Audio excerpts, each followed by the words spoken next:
জনপ্রিয় হিন্দি সিনেমা গাজিনী, যেখানে অভিনয় করেন আমির খান এবং আশিন। হ্যাঁ, যা বলে তাড়াতাড়ি বলুন। আমার সময় হয়ে গেছে, এয়ারপোর্টে যেতে হবে। ও আসছে। আরে যাই জুবাইর, বাংলা মানে চেয়ারম্যান, আমার প্রেমিক। কেন অনেক আপনাকে বলেনি? বাংলা মানে চেয়ারম্যান আপনার প্রেমিক? হ্যাঁ, চিরাং থেকে ঢাকা আসার পথে ফ্লাইটে আমাদের পরিচয়। আচ্ছা, আমি সব লিখে নিতে পারি? হ্যাঁ শিওর, লিখুন লিখুন।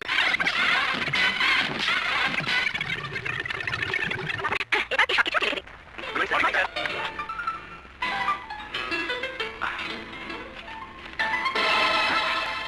বাংলা ওয়ানের চেয়ারম্যানের সঙ্গে বন্যা চৌধুরীর গোপন প্রণয়। হোয়াট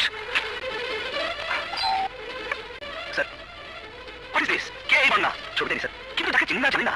তার সাথে আমাকে জড়িয়ে এসব কি করে লেখা হয়েছে? হ্যালো, আমি সত্যি বলছি দোস্ত, বিশ্বাস কর। আমি কাউকে চিনি না, সব মিথ্যে, সব মিথ্যে।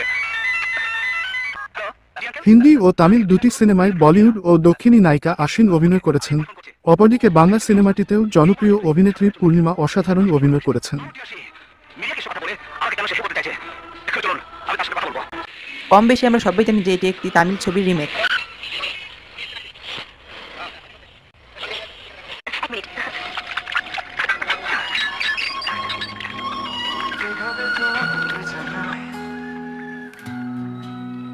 অনুভূতি হলো বোঝাই তোমাকে ছাড়া আমি কিভাবে আমার এই পৃথিবীটা সাজাই। বলো কোথায় এখন যাব,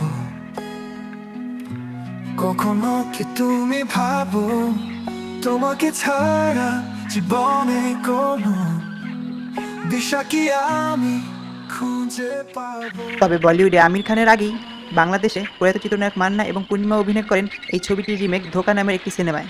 শোন, বন্যা চৌধুরী কোথায়? ওই যে ওখানে বসেছে।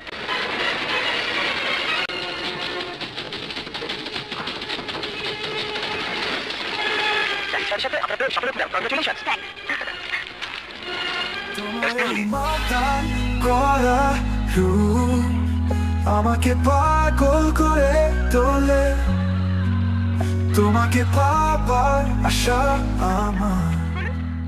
মানে ওই পত্রিকা খবরটা? সকাল থেকে আর কতজনকে এই কাহিনী বলবো, বলতে বলতে আমার মন ব্যথা হয়ে গেছে। অটোগ্রাফ দিতে দিতে টায়ার্ড হয়ে গেলাম, কিন্তু সবাইকে তো বলা যায় না। ওর সাথে আমার thank you. Hi. Sorry darling, দেরি করেছি বলে মান করেছো? সরি ডিয়ার, তোমাকে আজ খুব সুন্দর লাগছে। আমি অনেক আপনার কথা আমি বন্যার কাছে অনেক শুনেছি। বন্যা আপনার কথা সবসময় বলে। অটোগ্রাফ পেয়ে